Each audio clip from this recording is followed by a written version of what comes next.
माधव कुंज विहारी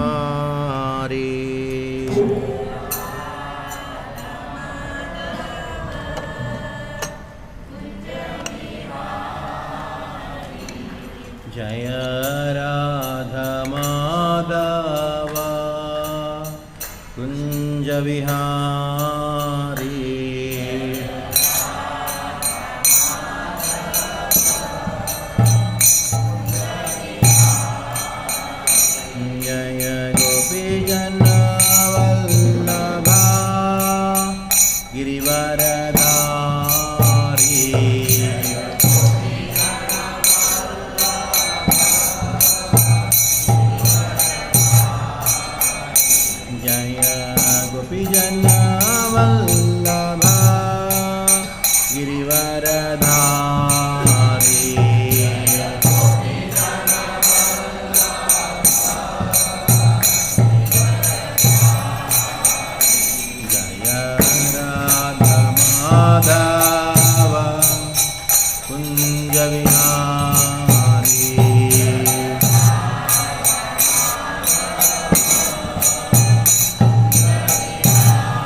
सब लोग आगे बैठिए, 5 मिनट दर्शन खुलेगा। बैठो जो सब लोग बैठिए, 5 मिनट दर्शन खुलेगा। सब आ जाओ, बैठ जाइए यहाँ बैठ जाओ। 8:30 बजे दर्शन खुलेगा, दर्शन करके निकलो। हरे कृष्णा कृष्णा कृष्णा हरे हरे, हरे राम राम राम हरे हरे, हरे सब लोग गाओ। कृष्णा कृष्णा हरे हरे, हरे राम राम राम हरे हरे, हरे कृष्णा कृष्ण कृष्ण हरे हरे, हरे राम राम राम हरे हरे।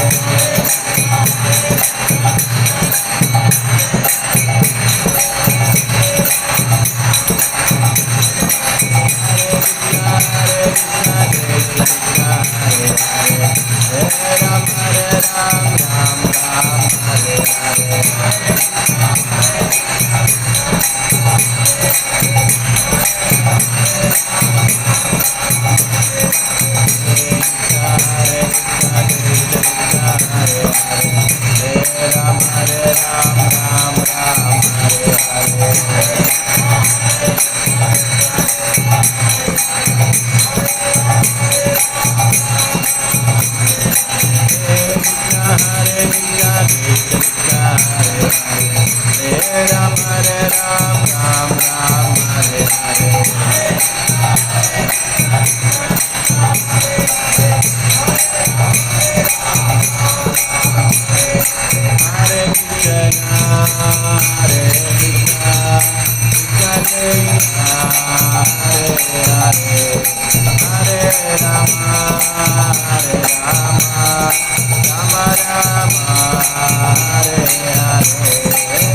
ओम नमो भगवते वासुदेवाय।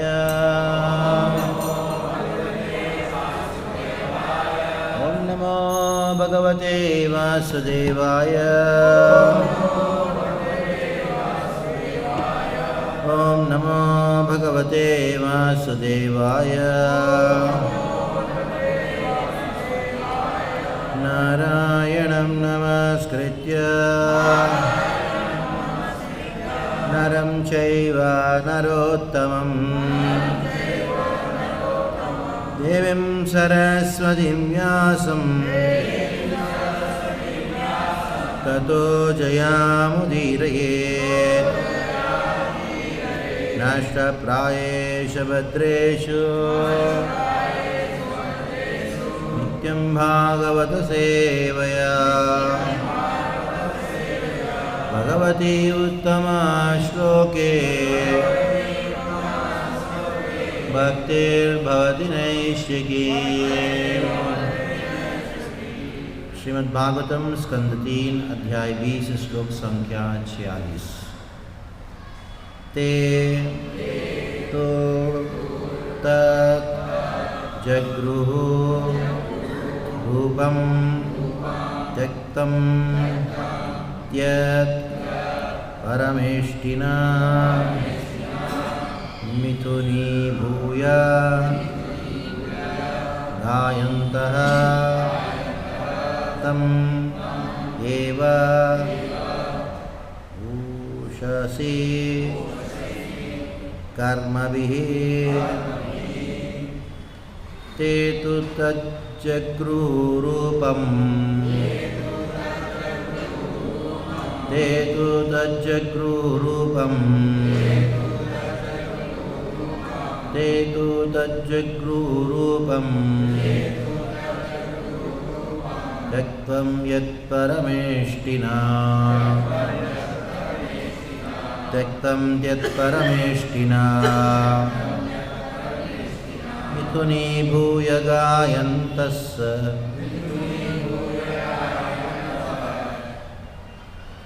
मिथुनीभूय गायन्तस् तं येव एवोषसि कर्मभिः तं येवोषसि कर्मभिः ते तु तज्जगृरूपम् त्यक्तं यत्परमेष्टिना मिथुनीभूय गायन्तस् तं येवोषसि कर्मभिः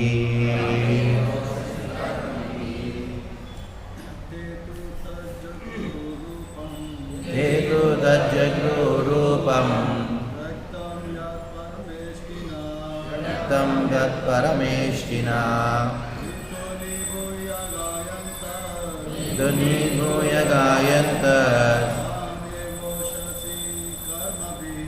तमेवोषसि कर्मभिः हेतुजगृरूपम् त्यक्तं यत्परमेष्टिना मिथुनीभूय गायन्तस् तमेवोषसि कर्मभिः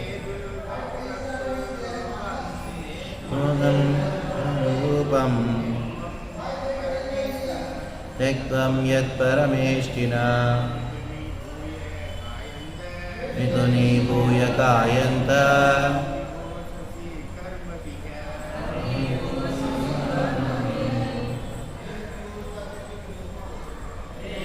तज्जगृरूपम्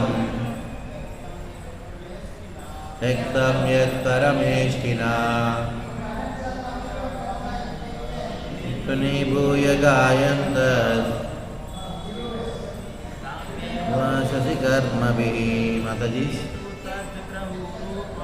हेतुजगृरूपम्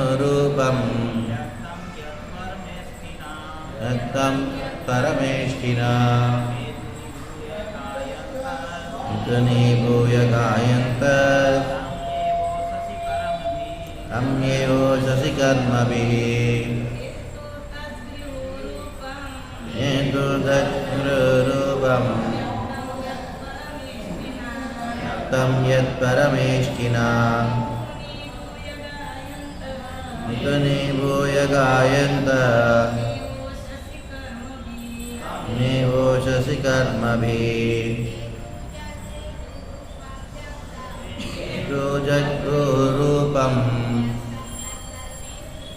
त्यक्तं यत्परमेष्टिना मिथुनीभूय गायन्तस् तं येवोषसि कर्मभिः हेतुजगृरूपम् त्यक्तं यत्परमेष्टिना मिथुनीभूय गायन्तस् तं येवोषसि कर्मभिः।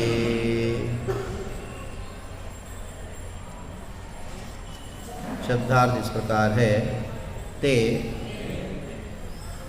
उन्होंने किन्नर तथा किमपुरुष तू लेकिन तत् वह जगृहु अपना लिया रूपम उस छाया रूप को त्यक्तम परित्यक्त यत जो परमेष्टिना ब्रह्मा द्वारा मिथुनी भूय पत्नियों सहित गायन्तः स्तुति तम उसको एव केवल उषसी उषा काल में कर्म भी अपने कर्म के द्वारा। अनुवाद और तात्पर्य डिवाइन ग्रेस एसी भक्ति वेदांत स्वामी श्रील प्रभुपाद की जय। किम पुरुषों तथा किन्नरों ने ब्रह्मा द्वारा त्यक्त उस छाया शरीर को ग्रहण कर लिया, इसलिए वे अपनी पत्नियों सहित प्रत्येक प्रातःकाल उनके कर्म का स्मरण करके उनकी प्रशंसा का गान करते हैं। तात्पर्य: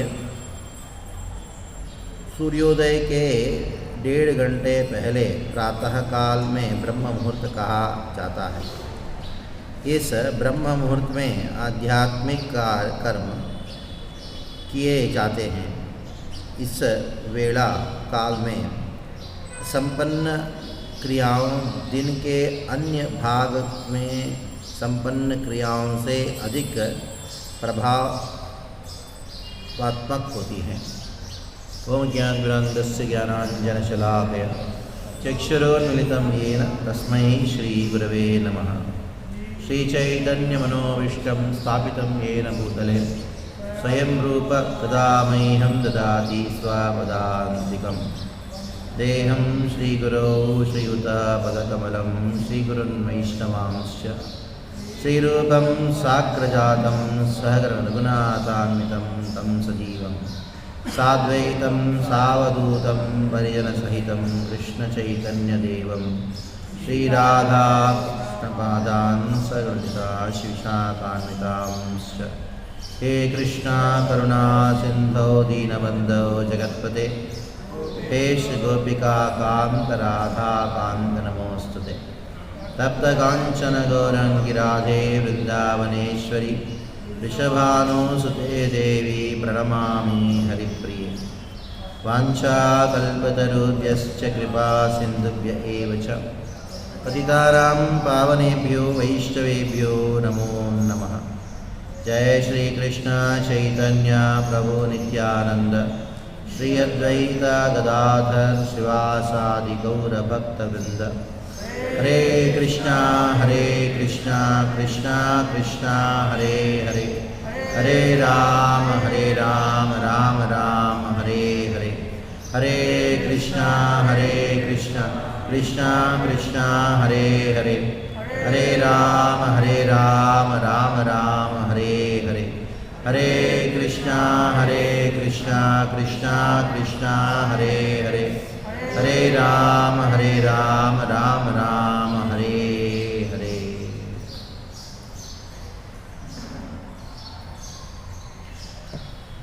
तो ब्रह्मा जी का सृष्टि का वर्णन हो रहा है। सृष्टि का वर्णन करते हुए कल के श्लोक में हमने सीखा, सिद्धानां विद्याधराणांश्चैव तिरोधानेन सोऽसृजत् तेभ्यो ददात् तम् आत्मानम् अंतर्धानाख्यत्वम् अद्भुतम्। ब्रह्मा जी अपने जो शक्ति के द्वारा, जो अंतर्दान होने की जो शक्ति है, उसके द्वारा उन्होंने सिद्धों को विद्याधरों को सृष्टि किया और उनको नाम दिया, अंतर्धान नामक उनके नाम दिया। दूसरे शब्दों में कहा जाए, कुछ ऐसी बहुत सारी चीज़ें होती हैं जो हमारे दृश्य आँखों के सामने, दृष्टि के सामने नहीं है, लेकिन उसका उपस्थिति ज़रूर है। बहुत सारी चीज़ें हैं, हमको दिखता नहीं है लेकिन है। अगर उदाहरण दिया जाए, मन को आप देख नहीं, लेकिन है, बुद्धि को देख नहीं सकते हैं। जो दिखता है वही है, सोचना वो गलत बात है। और जो दिखता है, जैसा दिख रहा है वैसा है करके सोचना भी गलत बात है। बहुत सारी चीज़ें हमको जिस प्रकार दिखाई पड़ता है उस प्रकार का नहीं होता। और बहुत सारी चीज़ें हैं जो दिखाई नहीं पड़ता है, लेकिन फिर भी रहता है, उसका अस्तित्व रहता है। तो ब्रह्मा जी का जो सृष्टि है, जिसको विसर्ग कहा गया है, सर्ग विसर्ग, ये विसर्ग सृष्टि जो है बहुत अद्भुत है। ब्रह्मा जी को भगवान ने दिया, सृष्टि करने की शक्ति दिया। कैसे दिया? ब्रह्मा जी स्वयं ब्रह्म संहिता में इस बात को कहते हैं कि भास्वान यथाश्म क्लेश निजिश तेजः स्वीयं कियत् प्रकटयत्यपि तद्वदत्रा ब्रह्मा येष जगदण्ड विधानकर्ता गोविंदमादि पुरुषं तमहं भजामि। भगवान श्री कृष्ण के जो सृष्टि करने की जो शक्ति है, ज्ञान बल क्रिया जो शक्ति है, वो शक्ति ब्रह्मा जी में रिफ्लेक्ट होता है, यानी उसके अंदर प्रतिबिंबित होता है। जैसे सूर्य का जो किरण है वो एक मणि के ऊपर गिर के वो मणि जो है प्रतिबिंबित करके मणि चमकता है सबके सामने। सब लोग सोचते हैं कि कितना सुंदर मणि है, देखो कितना सुंदर मणि है, क्या चमक रहा है। नहीं, वो चमक नहीं रहा, वो सूर्य का जो चमक है, प्रकाश है, उसको लेके सबके सामने प्रतीत कराता है कि मैं चमक रहा हूँ। उसी प्रकार ब्रह्मा जी का जो सृष्टि है वास्तविकता में भगवान कृष्ण का सृष्टि है। भगवान श्री कृष्ण की जो शक्ति है ब्रह्मा के द्वारा प्रकाशित हो रहा है, ब्रह्मा के द्वारा प्रकाशित हो रहा है। यानी संसार में ब्रह्मा का सृष्टि भी क्यों ना हो या किसी का भी सृष्टि क्यों ना हो, वो सब कुछ केवल और केवल भगवान कृष्ण की ही सृष्टि है। श्रीपाद रामानुजाचार्य अपने भाष्य में एक बहुत सुंदर बात कहते हैं। बात ऐसा है कि मुक्त होने के बाद जीव को सारूप्य सिद्धि मिलता है, सारूप्य, साष्टि, सामीप्य सब कुछ मिलता है, मुक्ति मिलता है। फिर भगवान में और जीव में भेद क्या है? तब भाष्य में कहते हैं कि जीव के अंदर भगवान हर प्रकार की शक्ति दे देते हैं, हर प्रकार का ज्ञान दे देते हैं, लेकिन तीन चीज़ का ज्ञान वो भगवान के पास ही रहता है। और जीव को जितना ज़रूरत है, जितना उनकी क्षमता है, उसके अनुसार ये तीन प्रकार का ज्ञान देते हैं। ज्ञान कौन सा ज्ञान है तीन चीज़ों के संबंध में? पहला है सृष्टि, स्थिति और प्रलय, ये तीन कार्य। कुछ भी सृष्टि करना है हमको ज्ञान की आवश्यकता होती है।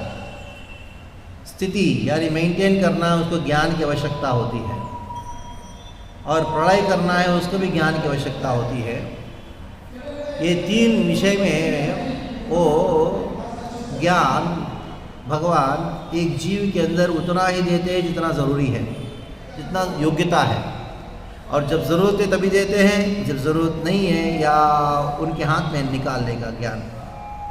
बाकी सब ऐश्वर्य दे देंगे, सब कुछ दे देंगे, लेकिन ज्ञान जो है सृष्टि, स्थिति, प्रलय के विषय में वो केवल और केवल भगवान के हाथ में है।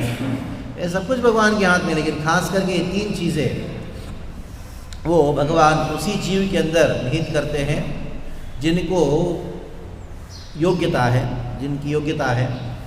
और उतना ही समय के लिए वो ज्ञान देते हैं जितना समय के लिए भगवान चाहते हैं।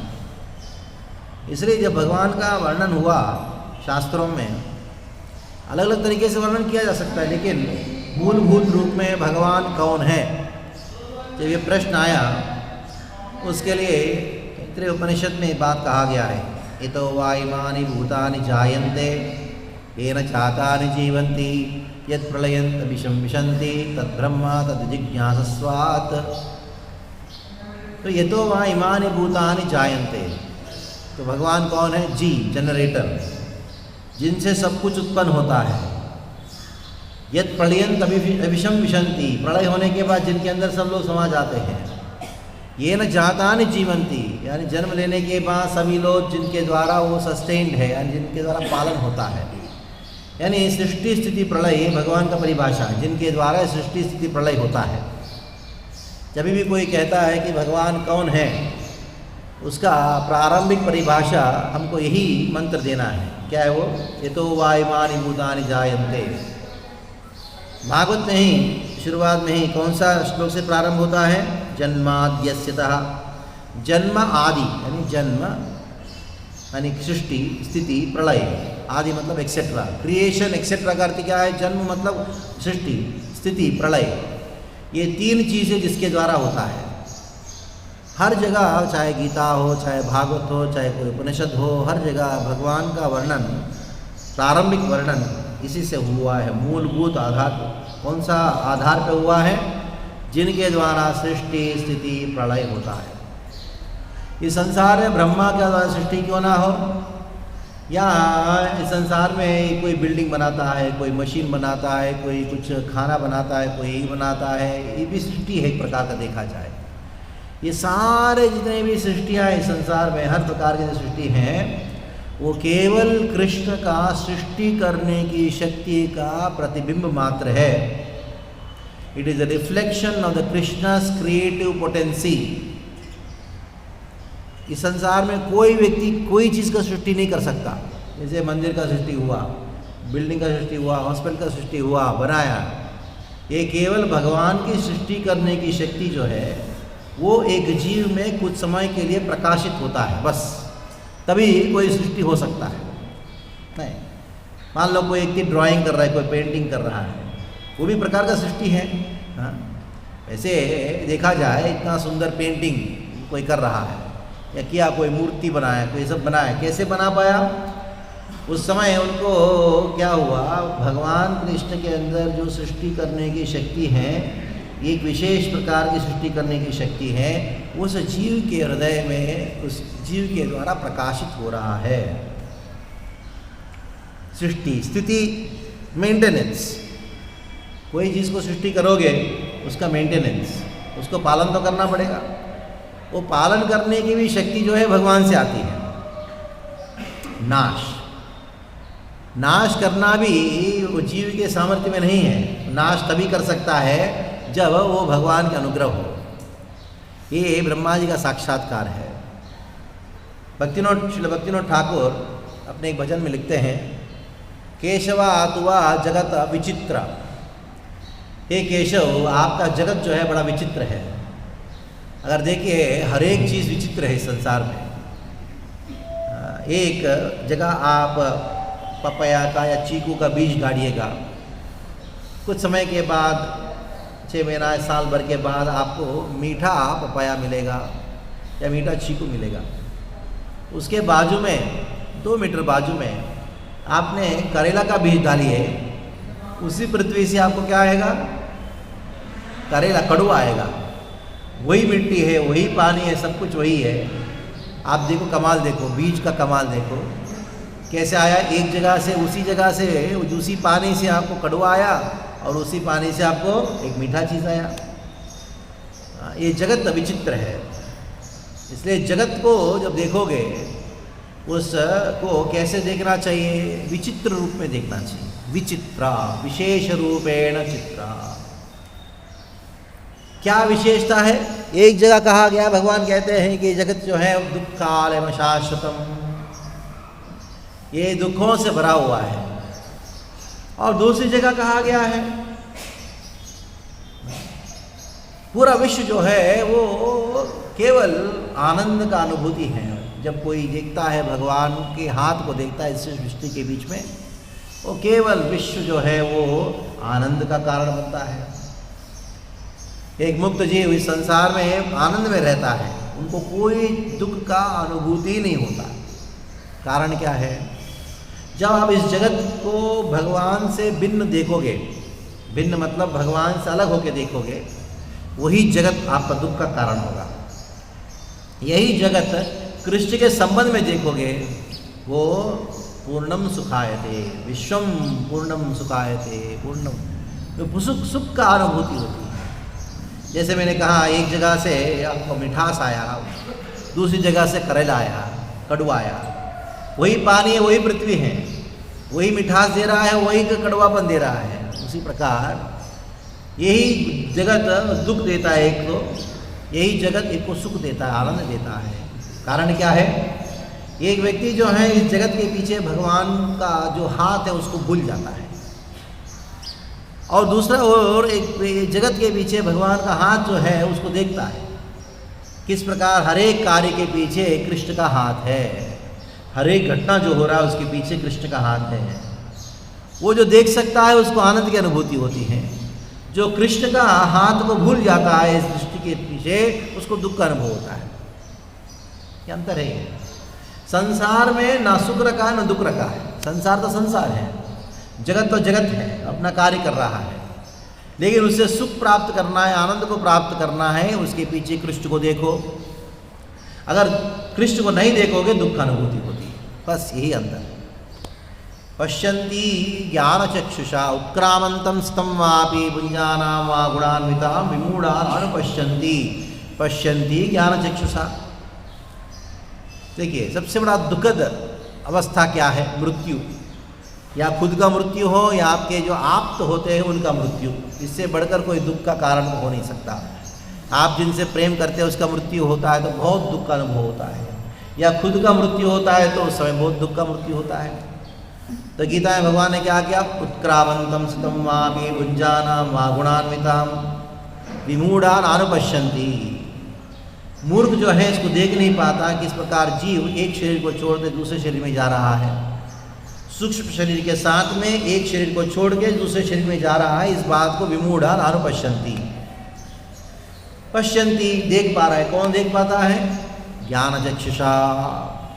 तो ये ज्ञान की चक्षु के द्वारा जो देखता है उसको विश्वम पूर्णम सुखायते, पूरा विश्व जो है उसका सुख का कारण होता है, क्योंकि ज्ञान के दृष्टिकोण से देख रहा है।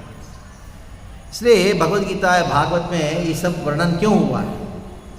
कभी कभी लोग मुझे पूछते, प्रश्न पूछते, खास करके भक्ति वैभव पढ़ाता हूँ समय जब ये प्रसंग आते हैं, ब्रह्मा जी ने किया, सृष्टि के विषय बार बार हर कैंटो में आता है, हर स्कंद में सृष्टि का अलग अलग तरीके से वर्णन आता है। तो लोग कहते हैं प्रभु जी इतने सारे श्लोक है, इसके अंदर सृष्टि का वर्णन अलग अलग तरीके से क्यों हुआ है? सीधा आपको लीलाएं सुनाइए, नहीं तो कुछ तत्व सुनाइए। इसलिए हुआ है इन भागवत के इन पन्नों में ये सब सृष्टि का वर्णन, क्योंकि देखो, इसको देखो, सृष्टि को मत देखो, सृष्टि के पीछे भगवान का हाथ को देखो, कृष्ण को देखो। यो माम पश्यति सर्वत्र सर्वं च मयि पश्यति तस्याहं न प्रणश्यामि स च मयि न प्रणश्यति। मंदिर में है, भगवान का दर्शन कर रहे हो, बड़ा आनंद का अनुभव हुआ, दीपदान हुआ, भक्तों का संग किया, कीर्तन किया, भागवत सुना। समस्या उधर नहीं है। समस्या जब आप बाहर जाओगे, बाहर जाके देखोगे कोई दुकान है, कोई मॉल है, कोई पिक्चर है, ये सब जब देखोगे तब आपका कृष्ण भक्ति का आपने जो किया है उसका परीक्षा है। मंदिर में कृष्ण भक्ति का परीक्षा नहीं है, जब बाहर जाओ कृष्ण भक्ति की परीक्षा है। ये सब देख के, बाहर की जितनी वस्तुओं को देख के कृष्ण का स्मरण कैसे किया जाए, ये अर्जुन का प्रश्न था। 10वें अध्याय में, भगवद्गीता के 10वें अध्याय अगर ध्यान से पढ़ेंगे, केषु केषु च भावेषु, हे कृष्ण मैं ऐसे कौन से भावना में इस जगत को देखूं ताकि आपका स्मरण हमेशा रहे। यानी इस जगत के भौतिक वस्तुओं को देखूंगा उस समय भी मुझे आपका ही दर्शन होना है। जब मैं इस भौतिक जगत की वस्तुओं को जब देखूंगा तो आपका स्मरण करना है। कैसे स्मरण होगा? तब कृष्ण ने अर्जुन को विभूति योग सुनाया। विभूतियाँ, वैसे विभूतियों का वर्णन कृष्ण ने अर्जुन को 7वें अध्याय से प्रारंभ कर दिया था। भूमिराप नलो वायु खम मनो बुद्धिरेव च अहंकार मितीयन में भिन्ना प्रकृतिष्ठदा। 7वें अध्याय से प्रारंभ कर दिया। देखो ये मेरे विभूतियाँ हैं, देखो विभूतियों का बीज वाला श्लोक यही है। क्या है वो? भूमि, आपः, अनलो, वायु, खम, मनो, बुद्धि एवं च अहंकार में जितने भी अष्ट तत्व है इसके द्वारा प्रकृति बना हुआ है। सत्वम रजस्तमैति गुणान प्रकृति, सत्वम रजस्तमैति गुणान प्रकृति संभवान। ये प्रकृति को देखोगे, किसको याद करना चाहिए? कृष्ण को याद करना चाहिए। इसलिए एक शुद्ध भक्त होता है अंडांतरस्थ परमाणु चयांतरस्थम गोविंदमादि पुरुषम तमहम भजामि। वो अणुओं को देखता है, उसके अंदर कृष्ण का दर्शन करता है। ये परमाणु को देखता है, कृष्ण का दर्शन करता है।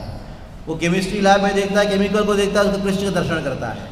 वो फिजिक्स लैब में जाता है तो उसका कृष्ण का दर्शन करता है। कोई चित्र देखता है, वो कोई भी चित्र क्यों ना हो उसके अंदर कृष्ण का दर्शन करता है। ये हम तभी अनुभव कर सकते हैं जब इस सृष्टि लीला को अध्ययन करेंगे भागवत में। इसलिए बार बार ये प्रश्न पूछा जाता है कि प्रभु जी हम तो माया से छूटने के लिए इधर भागवत में बैठे हैं, लेकिन आप विद्याधरों का वर्णन कर रहे हो। हाँ, किसका वर्णन कर रहे हो? सिद्धों का, सिद्ध करके एक प्रकार के योनियाँ, उन लोगों को वर्णन कर रहे हो। खास करके किन्नर और किम पुरुष का वर्णन कर रहे हो।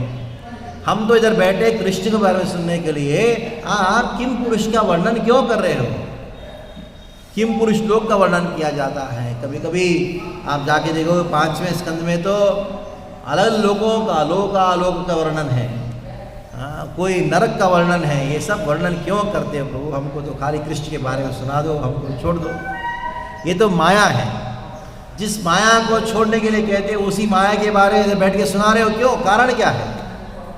तो इसके लिए भागवत का दूसरा स्कंद का 7वां अध्याय है, उसका आखिरी श्लोक हमारे लिए बहुत महत्वपूर्ण है, जिसके अंदर स्वयं सुखदेव गोस्वामी इस बात को कहते हैं, मायां वर्णयतो मुष्याः ईश्वरस्यानुमोदितः शृण्वतः श्रद्धया नित्यं माययात्मानमुह्यति। माययात्मानमुह्यति, माया से मोहित नहीं होना है। मायात्मा न मुह्यति, माया के द्वारा मोहित नहीं होना है। तो क्या करना होगा? माया के विषय में सुनना होगा। माया के विषय में सुनने से क्या माया से मोहित नहीं होंगे? ऐसा कैसे भाई? मैं मोहित हूँ एक स्त्री को देख के, वो मोह कैसे छूटेगा? स्त्री के विषय में सुनने से मोह बढ़ने वाला है। तो ये कैसे होगा? हाँ होगा। कैसे होगा? मायां वर्णयतो मुष्या ईश्वरस्य अनुमोदितः।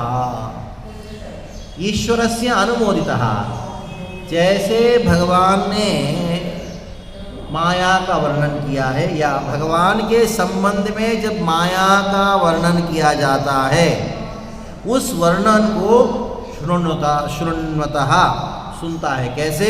श्रद्धया। कब? नित्यम। बड़ा सुंदर श्लोक है। मायां वर्णयतो मुष्या ईश्वरस्यानुमोदितः शृण्वतः श्रद्धया नित्यम। शृण्वतः का क्या है? सुनना। श्रद्धया, कैसे? श्रद्धया, श्रद्धा से। और कब? नित्यम, हमेशा। जो माया के विषय में सुनता है, कैसे सुनता है? कृष्ण के संबंध में जो माया का वर्णन, उसको सुनता है, या जिस प्रकार कृष्ण ने माया का वर्णन किया उसको सुनता है। तो क्या होता है उनको? मायात्मा न मुह्यति, माया से मोहित नहीं होता।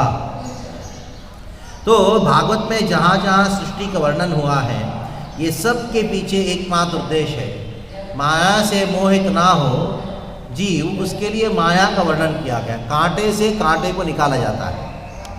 ये कांटा जो है पैर में चुभ गया, बहुत दर्द कर रहा है, बहुत दर्द कर रहा है। तो पूछा क्यों, क्या क्यों दर्द हो रहा है? कांटा चुभ गया, कांटा चुभ गया। लोग कहाँ चुभा था कांटा? इधर पैर में। नहीं, ये बताओ कहाँ से निकल के आया? तो और एक कांटा चाहिए मुझे। बोला उधर से जाना ही नहीं, उधर जाओ और एक कांटा लेके आओ। क्यों? तो वो कांटे से मैं उस कांटे को निकालूंगा। कोई डॉक्टर करता है, जहर को जहर से निकाला जाता है। डायमंड को काटता है और कांटा को निकालता है। डायमंड कट्स डायमंड, हमने सुना है ना? जो डायमंड व्यापारी वो जानते हैं, जो डायमंड को काटने के लिए क्या इस्तेमाल किया जा सकता है? लोहा, प्लेटिनम, गोल्ड, कुछ भी काम में नहीं आएगा। लोहा को डायमंड को काटना है तो डायमंड से ही होगा।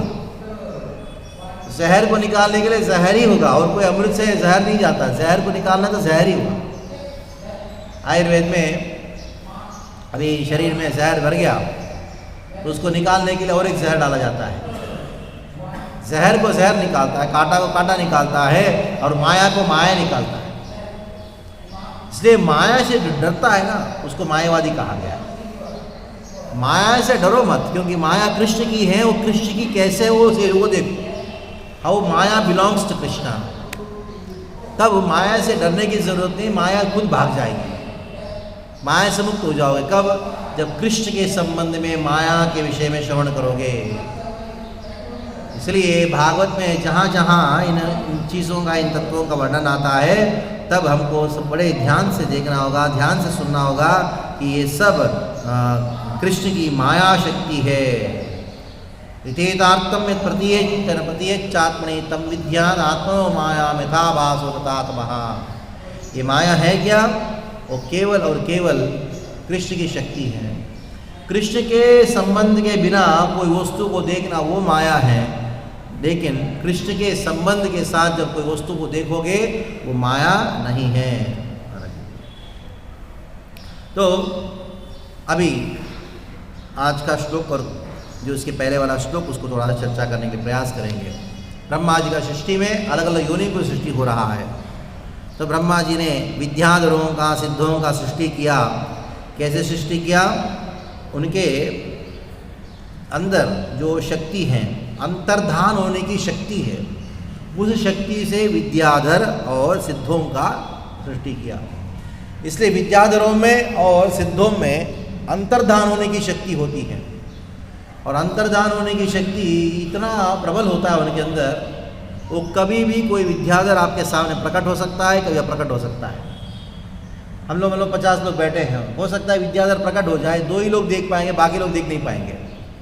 सिद्धों का भी इसी प्रकार की क्षमता होती है। वो सिद्ध क्या करते हैं, वो आपके स्वप्न में आ जाते हैं कभी कभी। हाँ, जिसको सिद्धि प्राप्त हुआ है, सिद्धों का स्वभाव रहता है, किसी को स्वप्न में आते हैं, कभी तुरंत अव्यक्त हो जाते हैं, कभी किसी को स्थूल रूप में दिखाई पड़ते, किसी को दिखाई नहीं पड़ते। और ये विद्या जो है वो अंतर्दान होने की विद्या, ये दोनों में, विद्याधरों में रहता है, सिद्धों में रहता है। और असुर लोग जो है इनकी पूजा करके, उनकी उपासना करके, प्रसन्न करके ये सिद्धि अपना लेते हैं। कभी देखे ना कि अचानक जो महिरावण जादू टोना में वो अव्यक्त हो जाता है, कभी कभी व्यक्त होता है, अचानक कोई पहाड़ बन जाता है। ये सब चीज़ें कौन से कहाँ से आया है?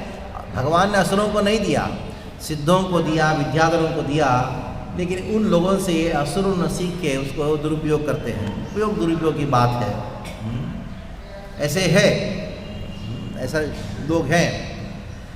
अभी किन्नर किम पुरुष का वर्णन हो रहा है। किन्नर कौन है, किम पुरुष कौन है, वो कैसे उनका सृष्टि हुआ, उसका वर्णन 2 श्लोकों में किया गया है। 45वां श्लोक और 46वां श्लोक। स किन्नराणां किम पुरुषां प्रत्यात्मेयासृजत् प्रभु, प्रत्यात्मेयासृजत् प्रभु। कैसे सृष्टि किया किन्नरों को, किम पुरुषों? ब्रह्मा जी ने क्या किया? आईने में उन्होंने देखा, अपने आप को देखा। तो आईने में ब्रह्मा जी का रिफ्लेक्शन आया। रिफ्लेक्शन मतलब प्रतिबिंब हुआ। वो प्रतिबिंब से ब्रह्मा जी ने किन्नर और किम पुरुष को उन्होंने सृष्टि किया। अभी देखिए, भगवान ने ब्रह्मा जी को सृष्टि का ज्ञान दिया, सृष्टि का कैसे करना चाहिए ज्ञान दिया। एक तरीके से देखा जाए, सृष्टि करने के संबंध में ब्रह्मा जी जो है भगवान का ज़ेरॉक्स कॉपी है। भगवान जिस प्रकार सृष्टि करते हैं उसी फॉर्मूला के अनुसार ब्रह्मा जी भी सृष्टि कर रहे हैं। फॉर्मूला वही है। कैसे फॉर्मूला? भगवान ने ये जगत को सृष्टि कैसे किया, खास करके मनुष्यों को सृष्टि कैसे किया? उन्होंने अपना ही प्रतिबिंब के रूप में इस जगत को सृष्टि किया, खास करके मनुष्यों को सृष्टि किया। पुरुषों को, मनुष्य का सृष्टि भगवान ने अपने ही प्रतिबिंब के रूप में सृष्टि किया। बाइबल में भी कहावत है कि man is made in the image of God. Man is made in the image of God. जब राम और कृष्ण की वर्णन आती है, मनुष्य रूपम, मनुष्य का रूप में आए, यानी दूसरे शब्दों ने भगवान ने मनुष्यों को अपना ही रूप दिया, अपना ही प्रतिबिंब का रूप दिया। कृष्ण का प्रतिबिंब है। वास्तविकता में सारे जीव, सारा जगत कृष्ण का प्रतिबिंब है। इसलिए किन्नर और किम पुरुष, इसका नाम भी कैसे पड़ा देखिए। क्या किम पुरुषः, क्या ये पुरुष है क्या? नहीं। किन्नरः, किम मतलब क्या ये नर है, यानी दिखने में एग्जैक्टली नर जैसा, दिखने में एग्जैक्टली देखा जाए पुरुष जैसा, लेकिन है नहीं। हम लोग कहते हैं ना कि हनुमान जी बंदर है, नहीं, बंदर नहीं है। बंदरों की सेना लेके गए रामचंद्र, नहीं, वो किम पुरुष लोक में रहने वाले हैं। किम पुरुष है कि नर है। जब भगवान रामचंद्र हनुमान जी से सबसे पहले मुलाकात हुआ तो लक्ष्मण को कहते हैं राम हनुमान की बातों को सुन के डायरेक्टली हनुमान से उन्होंने नहीं कहा, ये लक्ष्मण जिन्होंने अभी हमसे बात किया ना, ये हनुमान, ये ऋग्वेद यजुर्वेद सामवेद को जो अध्ययन नहीं किया है, इस प्रकार का बात नहीं कर सकता है। दूसरे शब्दों में ये हनुमान जो है ना, अध्ययन किया है, वेदों का अध्ययन किया है, हनुमान का जन्म है। और इतना ही नहीं, जितने भी सुग्रीव है, वाली है, सब उनके पास जनेऊधारी है, सभी लोग, उनका संस्कार हुए हैं। उनको ऐसा नहीं कि वो वैसे ही बंदर है, नहीं। हम लोग को और कोई ये सब टेक्निकल भाषा मालूम नहीं, इसलिए लोग कह देते बंदर है, बंदरों की सेना से गए, नहीं। उनका व्यवहार संस्कार होने के बाद भी बंदरों जैसा होता है। इसकी वजह से उनको वो किन्नर किम पुरुष कहा गया है।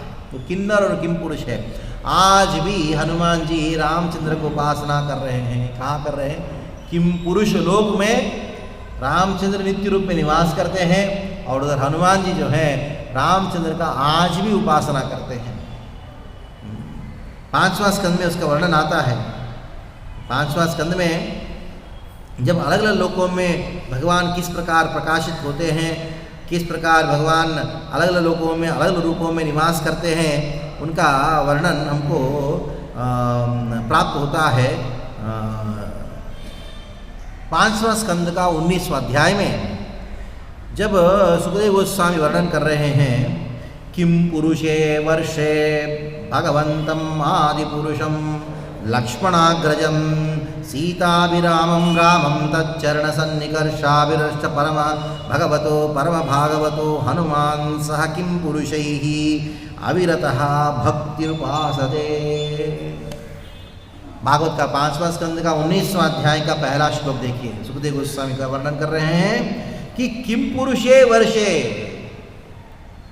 किम पुरुषे यानी किम पुरुषे वर्षे, किम पुरुष के लोगों को, लोग जहाँ निवास करने वाले ऐसे वर्ष में, ये भारतवर्ष नहीं दूसरा वर्ष है, भगवंतम आदि पुरुषम लक्ष्मणाग्रजम, भगवंतम आदि पुरुषम, जो आदि पुरुष भगवान रामचंद्र हैं, जो लक्ष्मण के अग्रज हैं, बड़े भाई हैं, सीताभिरामम रामम, सीता को आनंद देने वाले हैं, वैसे रामम तच्चरण सन्निकर्षाभिरष अभिरतः तच्चरण सन्निकर्षेण, उनके चरण कमलों के एकदम नजदीक में बैठे हुए। कौन? हनुमान।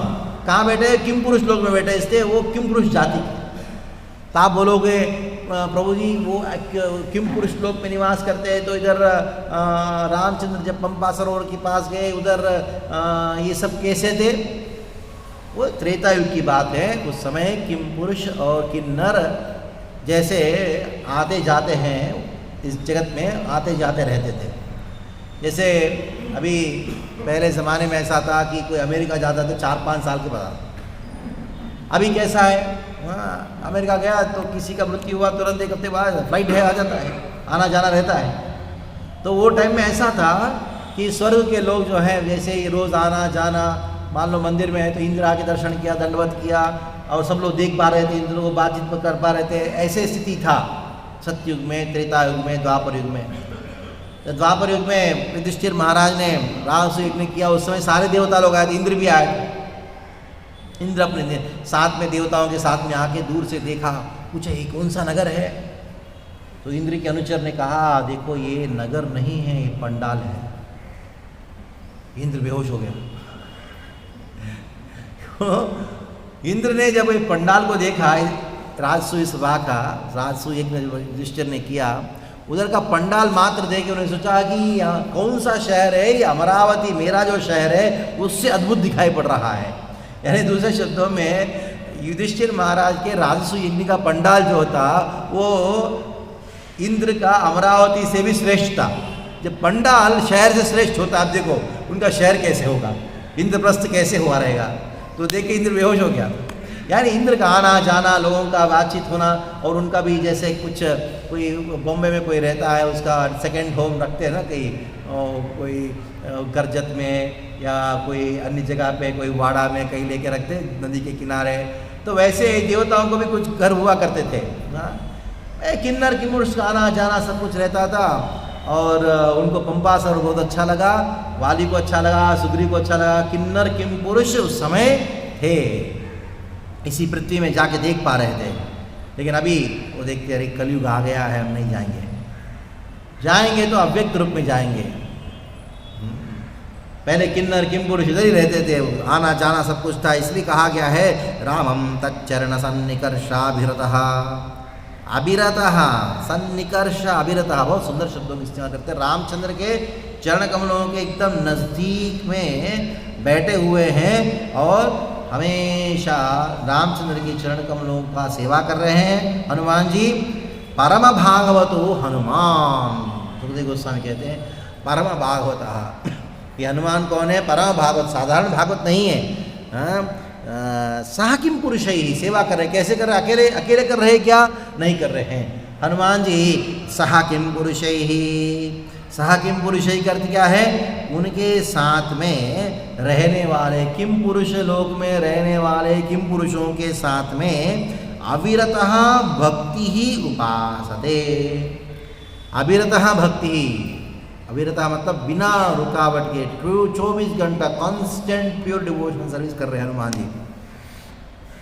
और जब ऐसा कर रहे हैं हनुमान जी तो क्या हुआ? गंधर्व आए।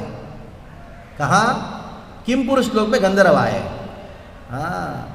आरिष्टेनेन सह गंधर्वैः अनुगीयमानं परम कल्याणीं भर्तृ भगवत कथां समुपशृणोति स्वयं चेदं गायति। तो क्या कर रहे हनुमान जी? हनुमान जी किम पुरुष लोगों के साथ में सभी लोग रामचंद्र का सेवा कर रहे हैं और उस समय गंधर्व आए। और जैसे गंधर्व आए तो क्या किया गंधर्वों ने?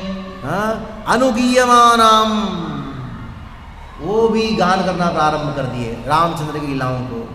रामचंद्र लीलाओं का वर्णन कैसे हो रहा है? परम कल्याणीम, परम कल्याणीम यानी सबको कल्याण करने वाला, परम कल्याणीम भर्तृ भगवत कथाम। तो हनुमान ने देखा है गंधर्व लोग आए, क्या कर रहे हैं? उनके भर्तृ रामचंद्र की कथा को गान कर रहे हैं। गंधर्व लोग आके पुरुष लोक में गान कर रहे हैं। और समुपशृणोति, और जैसे गंधर्व लोग आके रामचंद्र कथा को सुनाने लगे, हनुमान जी बड़े ध्यान से समुपशृणोति सुनना प्रारंभ किए। और जैसे सुनना प्रारंभ किए गंधर्व जी थोड़ा सा रामचंद्र लीला कथा करते करते विराम किया। जैसे राम कथा को गंधर्वों ने विराम किया, हनुमान ने क्या किया? स्वयं चा इदम गायति, स्वयं गान करना प्रारंभ किया, रुका नहीं। हनुमान जी राम कथा को प्रारंभ किया। नहीं, ये किम पुरुष लोक में, किन्नर लोक में ऐसा करते हैं। ऐसा नहीं कि भक्ति जो है केवल हम ही करते हैं, मनुष्य करते हैं, हर लोक में भक्ति किया जाता है भगवान की। ये किन्नर किम पुरुष लोक में कैसे कर रहे हैं? किम पुरुष लोक में हनुमान के साथ में कौन सा मंत्र जप कर रहे हैं किन्नर और किम पुरुष हनुमान जी के साथ में? ओम नमो भगवते उत्तम श्लोकाय नम आर्य लक्षण शीलवर्तया उपशिक्षितात्मनाम् उपासित लोकाय नमः साधुवाद निकर्षणाय नमो ब्रह्मण्य देवाय महापुरुषाय महाराजाय नमः इति। ये वाला जो मंत्र के द्वारा हनुमान जी और किम पुरुष लोक में सभी लोग जो है वो गान कर रहे हैं। ये बड़ा सुंदर मंत्र है जिसका वर्णन भागवत के आपको 5वें स्कंद में प्राप्त होता है। रामचंद्र है, हनुमान है, किम पुरुष लोक में हमेशा नित्य राम कथा की अनुभव हो रहा है, अनुभूति कर रहे हैं। अभी किन्नर किम पुरुष का सृष्टि हो गया। कैसे हुआ? ब्रह्मा जी का रिफ्लेक्शन से हुआ, इसलिए वो चमकते बहुत है। देखिए व्यक्ति जो है बहुत एकदम बदसूरत होगा, एकदम बिल्कुल वो देख नहीं, एक बार देख लिया तो बस उल्टी हो जाए ऐसा चेहरा होगा। लेकिन जो फोटो लेने वाला होता है, फोटोग्राफी लेने वाला होता है ना, उसका ऐसा एक्सपर्टाइज हो जाता है, वो फोटो में उसको ऐसा सुंदर सुंदर दिखा देते हैं। कुछ कैमरा में आजकल तो फोटोशॉप भी आ गया, फोटो ही नहीं फोटोशॉप भी आ गया। इसलिए फोटो देख के किसी का खासियत पता मत करना, देख नहीं जाओ। आजकल सिनेमा में वैसे कभी कभी एक बार ऐसा हुआ, कहाँ जू, बहुत साल पहले की बात है, तो जू गया था, एक भक्त था, मैंने कहा प्रभु जी देखो कौन है? मैंने कहा कौन है? तो बहुत लोग कौन है?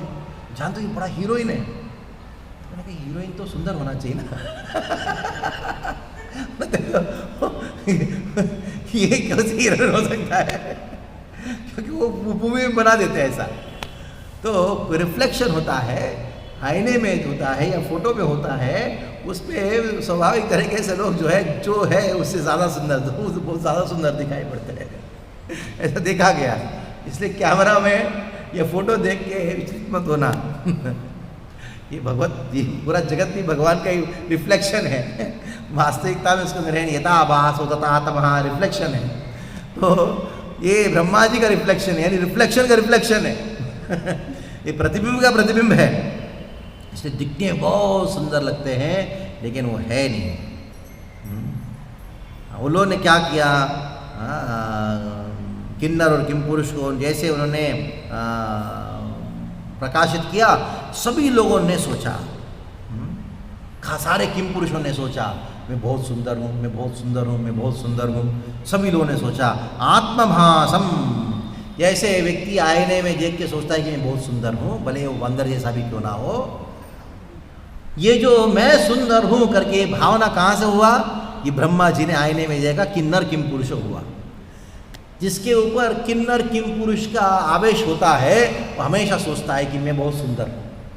वो हमेशा आईने के सामने खड़ा रहता है, देखता रहता है, घंटों बैठे रहते आईने के सामने। पता नहीं भारत में लोग क्यों मेकअप करते हैं, घंटों घंटों आईने के सामने बैठे रहते हैं, मेकअप किया, और जैसे बाहर आए पसीना के सब कूद कीचड़, बाप रे बाबू, देख के उल्टी करने का मन नहीं करता, ऐसा हो जाता है। ट्रेन में भी चढ़ जाते हैं, ऐसा एकदम बिल्कुल हालत खराब। क्यों? 1 घंटा क्यों बर्बाद किया आपने? सीधा साधा रहो ना। ये मेकअप करने की प्रवृत्ति जो है वो आया किन्नर किम पुरुष का। ये जितने भी मनुष्य में प्रवृत्तियां दिखाई पड़ता है वो वास्तविकता में देवताओं में या असुरों में प्रवृत्तियां ही रिफ्लेक्ट होता है। ये किन्नर किम पुरुष का प्रवृत्ति ऐसा है, मेकअप करने की प्रवृत्ति। ये सब लोग सोचते हैं कि मैं बहुत सुंदर हूँ, मैं बहुत सुंदर हूँ। अलग अलग एंगल से देखते हैं मेरी सुंदरता कितना है, कैसा है, बाप पूछो मत। बहुत डेंजरस है किन्नर किम पुरुष। उसका आवेश जिसके ऊपर होता है वो वास्तविकता में पागल हो जाता है। तो ठीक है, अगर कोई विदेशों में कोई मेकअप करता है तो उसका गर्मी नहीं रहता, पसीना नहीं छूटता, मेकअप करके दिखता है, कम से कम आधा पौना घंटा 1 घंटा रहता है। लेकिन भारत में तो 10 मिनट भी नहीं रहता। जैसे घर से बाहर निकला सब क्या 1 किलो पाउडर डाल के रखा, सब क्या हो गया, पैसा निकल गया, पाउडर क्या होता है, क्या हालत होता है, पूछो मत, बदबू आता है। चलो जो भी हो, अभी 46 श्लोक का एक बात करके समाप्त करता हूँ। तत्तु तत् जगृहु रूपम तिक्तम यद परमेष्ठिना। तो ब्रह्मा जी बहुत बुद्धिमान थे, त्याग कर दिया। अरे रे ये प्रवृत्ति कहाँ से आए, देखो मैंने रिफ्लेक्शन में देखा, सोचा मैं भी सुंदर हूँ, बस त्याग कर दिया। मैं सुंदर हूँ आईने में देख के सोचना, ये प्रवृत्ति जो है बहुत डेंजरस प्रवृत्ति। इसलिए भक्तिसिद्धांत ठाकुर जो है वो कभी आईना रखते ही नहीं थे। ब्रह्मचर्य आश्रम में तो आईना होना ही नहीं चाहिए। अभी है, क्या करेगा बताओ, बहुत डेंजरस है आईना। हमारे देहात्म बुद्धि को बढ़ाने वाली चीज़ है। हाँ, इतना बड़ा आईना बाथरूम में लगा के बैठे हैं, नहीं उसको तोड़ दो, दिखा दो, जरूरत नहीं आईना।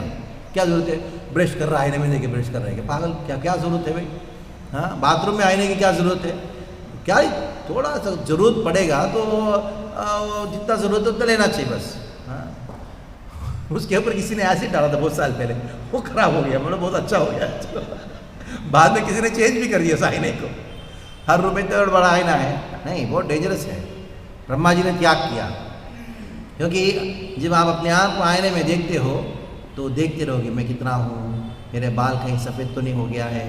हाँ ये सब दुर्भावना उत्पन्न होती है, देहात बुद्धि उत्पन्न होती है। ये पतला हो रहा हूँ या दुबला हो रहा हूँ, मेरा शेप कैसा है, वैसे मैं शरीर नहीं हूँ, मैं आत्मा हूँ, उसको साक्षात्कार करने के लिए आए और लेकिन आईने में देख देख देख के मैं ही शरीर हूँ, इसको याद दिलाता है। तो ब्रह्मा जी ने क्या किया, जगृहु रूपम त्यक्तम, रूप का त्याग किया अर्थ क्या है, ब्रह्मा जी एकदम जुगुप्सा उत्पन्न है, रे भावना को त्याग किया।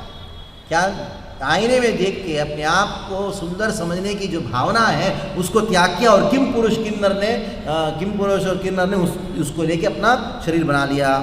मिथुनी भूय गायन्तः तम एवो शशि कर्मभिः।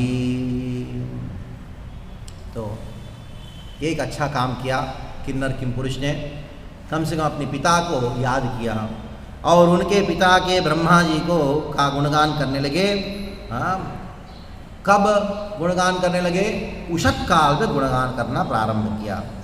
ब्रह्म मुहूर्त के बाद आने वाला जो समय है उसको उषक काल कहा जाता है, यानी सूर्योदय से पहले की समय को ब्रह्म मुहूर्त, उसके बाद वाला जो समय है, सूर्य के बाद वाला जो समय है उसको क्या कहा गया है, उषक काल कहा गया है। उषक काल पूजा, उषक काल पूजा, उषक काल जलम, ये बहुत महत्वपूर्ण है। आयुर्वेद में तो कहा गया उषक काल में जिसको पित्त का दोष होता है उसको कॉपर, तांबे में जो जल को भर के उषक काल में उसको पीना चाहिए, यानी सूर्योदय के बाद वाला समय पीने से पित्त का समन्वय होता है। और